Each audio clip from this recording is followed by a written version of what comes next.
So I'm really excited to be here, and I'm here to discuss the topic of young people in the police.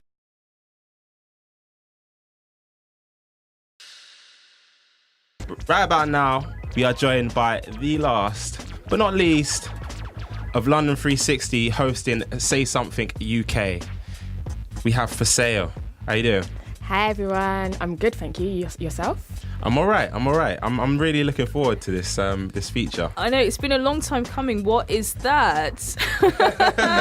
Wow, that sounded like the alarms I know, already, right? getting ready for your package. Very appropriate. Exactly. So please, tell us why you're here exactly. So I'm really excited to be here, and I'm here to discuss the topic of young people in the police. Yeah. And it's quite interesting because you gave us a variety of topics: homosexuality in hip hop, street fashion, and these are all things I'm really interested in. But as soon as you said young people in the police, I knew that's the one I had to do. That's the one you wanted. Because yeah. I feel like it's a conversation we have to have, and it's a conversation I want to be involved in. Yeah. I hear that. So, you know, with regards to like making this, putting this together, how easy or difficult was it to actually get people to give their 2 cents?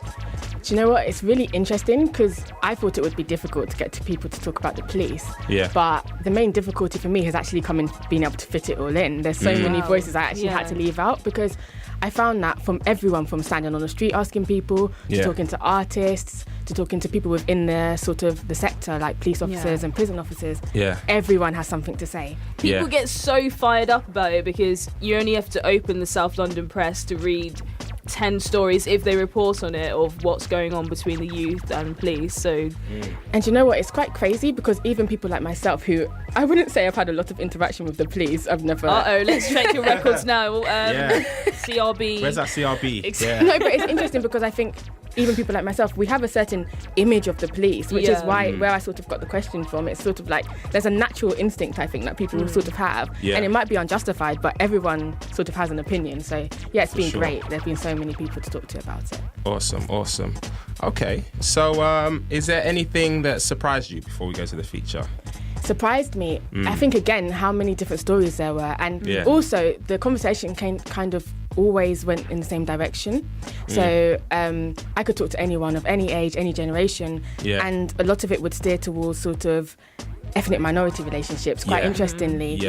Especially, I think, with what's going on in America, maybe there's been a lot of influence. That's what's on people's minds at the moment. So I would talk to a white male in his mid-40s, and he would talk about how he's seen certain things going on with stop and search, etc. I would talk to a young 15-year-old black boy, and he'd talk about his personal experiences with stop and search. So it's like, despite talking to lots of different people, there was a general continuous narrative, I think, and that's why my package is sort of steered in the way it has.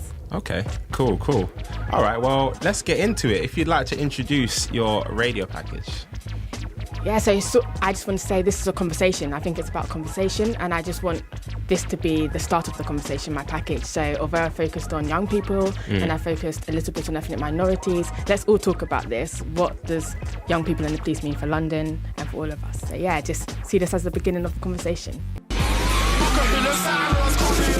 While many British hip-hop, grime and rap artists spit similar lyrics of hostility towards the police, do their fans feel the same way? The UK is like a much milder form of America in terms of we don't have shootings every day because we don't have gun laws, but I would suspect that if we did, it would be the same situation. You go into the States in your bully van and you bully people. And there you have it, young people and the police. What did you think? Lids? It was really it was so good, honestly, because it's like, as we're playing it, we're discussing at the same time, so it would be good to let the people hear what we thought as well. There's so many things to discuss. I'm really looking forward to seeing what people have to say. There is, man, there is. Okay, so do you want to hear what some people have had to say? Yeah, let's go for it. All right, so you basically sent out a question a little bit earlier to social media, and it was, are the police and young people natural enemies? Now, you have a very, very long answer from an individual on Instagram. So shout out to Ricardo. He goes, I don't think they are natural enemies. The system they, and he has quotation marks, have set up makes young people, especially young black people, a target in order to hit quotas and targets set by the government. In fact, they are they are our biggest ally once they realize that the system they protect cares about them just as little as the supposed enemy, i.e. poor/young people. That's a big statement. I think as well, when you're a kid, not every kid, I don't want to generalize, but that whole thing of being in a gang and feeling like everyone has your back and you're a community, so it's, you build up that us versus them, and so you build up a fear and an anger towards them. So I don't know, that's a really big statement that he's made. Definitely. I think it's quite interesting because it's also about perception. So at the beginning I had Solomon, who's a big figure in his community. He runs a soup kitchen in Brixton, and he talked about kids growing up seeing police bullying people, and that's sort of the perception that they then go on to pass on to their kids. So it's like you're born into this culture of seeing them as the enemy. And it's funny because I was talking to somebody the other day about this, and they were saying, but why did the police have to be so mean? I was like, if they weren't sort of a bit brutal and a bit rough and tough, no one would take them seriously. You would think, oh yeah, I'll go to prison, that's a doddle. But they have to have that persona. I'm not saying some of them don't enjoy, you know, raiding a house or knocking someone over or speeding down the road, but... Do you know what? I think this discussion kind of could be, what is the role of the police? Because I think that's maybe what it boils down to, because... That's a good point. Like how I ended my package, people acknowledge that they're important and we need them, but at the same time, they don't like it. So it's sort of like... And I think it's also about the evolving role of them, because Juro Oye, who ended my package, but also my mum, there's a certain generation that remember a different type of police, where they used to actually like be within the community. They used to walk around and things like that, but now it's very much... in their cars. You only see them when there's a bad situation happening. But that's the thing as well, because a lot, you know, the young people here who, you know, some people might like the police, some might not, but do you think, I don't know if you actually asked this question, but that young people would feel confident enough to actually call the police if something happened? So it's quite... okay. Because it's quite interesting, I was going to say. Have you got a story there? Yeah, it looks like you've got a personal story. No, I don't have a story. And the funny thing is I could then turn around and say to you, I don't have a story because everybody knows Informer for dead. Get me? And you know what that is? That's basically me just reiterating something that is kind of being bestowed upon our community. Like, and it's not just black people. You know, obviously I spoke in patois there, but like not just black people who kind of believe that, you know, if you speak to the police that you're basically snitching and stuff like that. It's something that's kind of, you know, within our culture. And I think that it's very difficult for black people in particular, young black males to speak with the police, because they feel like they're letting the side down almost. And you know, whether that's right or wrong, you know, I just think that there's something that's messed up about the whole thing itself. You know what I mean? The whole dynamic. You know, even with me growing up, like I don't talk to the police about, you know, about certain crimes and this and that, or certain things that, you know, may have been illegal activities as I was growing up. I'm not around illegal activities now because I didn't go down that route. But it's very, very, I don't know. It's a fine line, isn't it? Because, you know, obviously now I'm trying to think of a situation where I might call the police. Like, for example, maybe 2 weeks ago, going home from the show, I witnessed like this guy like being quite aggressive with this woman and stuff. Then the police came and no one wanted to give a statement. They were like, oh, could you give a statement? And I wasn't expecting to, and I was actually really nervous to talk to the police, but I ended up giving one. And it's again, they're trying to help, but you feel scared. It's really interesting because a reoccurring theme was a lack of trust, and no one could really explain why, but no one trusted the police, from older people to the youngest person that I spoke to. No one could really trust them. And actually, police surveys that have been done find that 50% of young people think that police relationships are negative.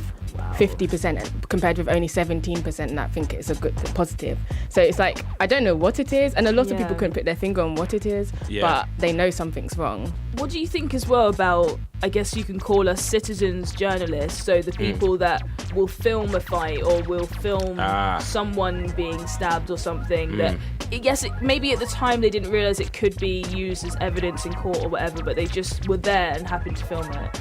Do you know what? It's definitely changing things, especially in places like America. There's been convictions based on it. Yeah. But it's quite interesting because actually I was at the Brixton protests a few weeks ago. And I was filming, everything was jolly. And as soon as I saw the police, I felt a responsibility to start filming them, just in case anything happened. You kind of feel that civic responsibility. I was putting it in people's faces. I was like, let me just make sure. You kind of felt like, you know, that good person. And that's quite strange because the police were actually there to be the good people, you know, to protect us. But then also, what about the people that, sorry, I don't want to go off on one, but like the people that will stop, stand and film but won't go and help the person that's being... It's true. Well, this is it, because we're kind of in an age now where, you know, people will shout, you know, world star or something like that down, you know, down their phone, just to kind of be Insta famous or something like that. Like the other day, I saw this young, I don't know, she had to be maybe like year 8, little white girl holding up this boy, like this little white boy who seemed to be like slightly older than her, and like she was just, you know, talking about like him selling weed and this and that, and like saying, oh, she's gonna punch him up and this and that. It went viral, and that girl now has been convicted of, you know, of a crime. You know what I mean? Because she punched him on camera, innit? And like he didn't do anything at all, but obviously it was clear that they were talking about, you know, criminal activities, innit? And everybody knows that. So whoever she was with was filming it, and you know, that's kind of what, you know, what it's gone to. It's That's always what that thing about exactly trying to get those views or those, you know, those subscribers. Like, what does it really mean at the end of the day? And you know what, that leads on to another slightly different but interesting thing, which is rap lyrics and like songs. So we were talking a lot about, there's so many songs about the police, and my package started talking about how hip hop, a lot of the subject area is often the police, and sort of that relationship between the police and sort of rappers and artists, because there's a lot of lyrical content that is about the police and maybe negative, and in America a lot of people talking about crimes and things they've done in their lives, they actually get convicted for it, they go to prison for it. And it's quite interesting, that relationship. Here we have 696 film where things are getting shut down. We even spoke about someone getting shut down at the beginning of the show. But it's quite interesting how sort of reflecting real life and these things can actually have repercussions on the individuals. Definitely. So do you think it will always be young people versus police, or good versus evil, or a mixture of the two? I think it's something that people not like, but it's kind of just, it's how it is. I mean, I don't know what could change to make it different. I think ultimately people want the police and they acknowledge their importance, but I think the stereotypical or the general gist of things is how it is. I'm not sure, in answer to your question, if things will change unless something radical happens. I don't know, especially with the situation in America, which I think is really influencing people over here. And I'm thankful that the police over here don't have, like, a lot of them don't have guns in it. Exactly. Because, you know, if you look at the States, which obviously we kind of look to the States a lot in terms of the way we do things. Everything. Inspiration, pop culture, celebrities.